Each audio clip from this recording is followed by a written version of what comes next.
Hello friends, welcome to Bright Words Academy. So friends, today I am discussing another figure of speech, that is personification. So personification क्या है? तो friends, इसके पहले हमने कई figure of speech के videos upload किए हैं, तो उसका लिंक हम आपको दे देंगे, तो उसको भी आप देखिए, जो कि आपके लिए हेल्पफुल रहेंगे। तो आपको ये वीडियोस अच्छे लग रहे हैं, हेल्पफुल हो रहे हैं, तो चैनल को लाइक, सब्सक्राइब एंड शेयर जरूर करिए। चलिए फिर चलते हैं अपनी क्लास की ओर। Okay, so what is the personification? It is a figure of speech in which inanimate objects or abstract ideas are thought of as having life. तो पर्सोनिफिकेशन क्या है? पर्सोनिफिकेशन ये एक ऐसा फिगर ऑफ स्पीच है जिसमें कोई इनएनिमेट ऑब्जेक्ट हो गया, कोई निर्जीव वस्तु हो गई, या फिर कोई एब्स्ट्रैक्ट आइडियाज़ हो गया, उसको जीवन के रूप में मान लिया जाता है, तो वो आपका पर्सोनिफिकेशन होता है। तो निर्जीव चीज़ों को ह्यूमन लाइफ की तरह मान लिया जाता है। Personification is a intelligence and personality to inanimate things to give the impression as if they were living beings. तो पर्सोनिफिकेशन क्या है? पर्सोनिफिकेशन एक ऐसा अलंकार है जिसको आप निर्जीव वस्तु या अमूर्त विचारों को जीवन के रूप में मान लिया जाता है। मीन्स पर्सोनिफिकेशन का अर्थ है जो हमारी इनएनिमेट ऑब्जेक्ट्स है, निर्जीव वस्तुएं हो गई, नॉन लिविंग थिंग्स हो गई, निर्जीव वस्तु हो गई, उनको इंटेलिजेंस एंड पर्सनालिटी, व्यक्तित्व है और जो बुद्धिमत्ता होती है, जो मानव का जो गुण होता है, वो हम किसी निर्जीव वस्तु को प्रदान करते हैं। दैट इज द पर्सोनिफिकेशन, ताकि हम ऐसा आभास हो सके वो जीवित प्राणी है। हम निर्जीव वस्तुओं में इंटेलिजेंस और व्यक्तित्व प्रदान करते हैं, निर्जीव चीज़ों में इंटेलिजेंस दिखाते हैं, या फिर उसमें उसका व्यक्तित्व ऐसा दिखाते हैं जैसे कि वो जीवित नहीं हो, तो वो हमारा पर्सोनिफिकेशन होता है। पर्सोनिफिकेशन क्या है? तो personification of figure of speech in which human qualities are given to a non human subject. तो एक सिंपल लैंग्वेज में हम कह सकते हैं एक ऐसा फिगर ऑफ स्पीच है जिसमें हम ह्यूमन की जो क्वालिटीज़ होती हैं उसको हम किसी नॉन लिविंग थिंग्स या नॉन ह्यूमन सब्जेक्ट को हम दे देते हैं। जो ह्यूमंस की क्वालिटीज़ हो गई उसको हम नॉन लिविंग थिंग्स के लिए उसको यूज़ करते हैं। That is the personification. I hope clear हुआ होगा। अभी हम एग्जाम्पल से देखेंगे तो और अच्छे से क्लियर होगा। बस पर्सोनिफिकेशन बहुत सिंपल है, आपको बस इतना समझना है, कोई भी आपकी निर्जीव वस्तु हो गए, एब्स्ट्रैक्ट आइडियाज़ हो गए, उसको हम लोग ह्यूमन बींग्स की तरह, ह्यूमन की लाइफ की तरह ऐसा आभास करें कि वो जीवित वस्तुएं हैं और ह्यूमन क्वालिटीज़ उसको दे दें, तो वो हमारा पर्सोनिफिकेशन होता है। ओके, आई होप क्लियर हुआ होगा। आइए एग्जाम्पल्स और देखते हैं। तो हमारा फर्स्ट एग्जांपल है death lays his icy hand on kings. जो है देखिए, death lays his icy hand. Icy hand क्या है? ह्यूमन के ट्रेट हो गए, तो इसका मीन्स क्या हुआ?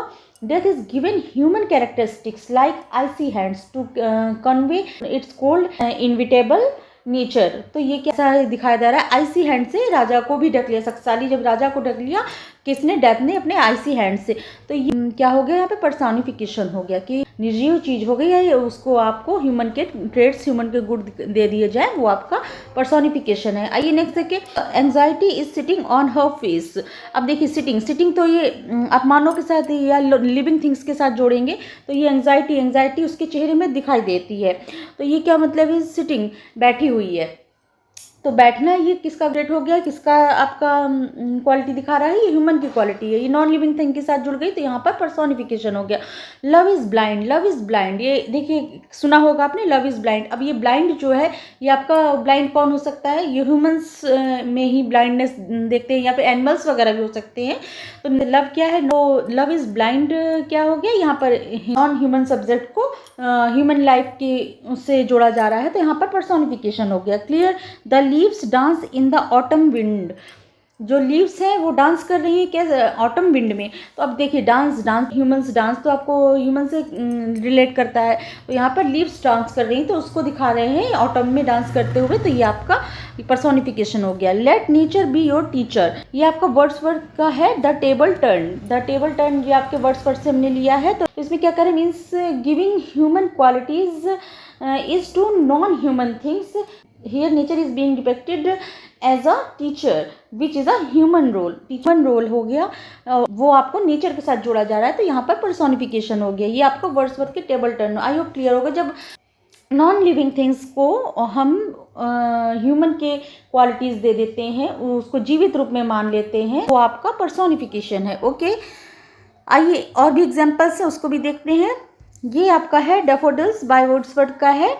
तो उससे हमने लिया है the waves beside them danced but they out did the sparkling waves in Glee. The wave are described as dancing, which is a human action, giving the waves human-like qualities. So here is the personification. Means क्या है, जो wave हैं, जो इसमें daffodils हैं है वो dancing करते हुए दिखा रहे हैं। डैफोडिल्स है जो as fluttering and dancing in the breeze, इसमें डैफोडिल्स को बीज पर डांसिंग एंड फ्लटरिंग करते दिखा रहे हैं। तो ये क्या है, ये सब क्वालिटी किसकी है, ये आपकी ह्यूमन की क्वालिटी है। तो ये आपका पर्सोनिफिकेशन हो गया। ओके, नेक्स्ट है nature never did betray the heart that loved her, this is her privilege.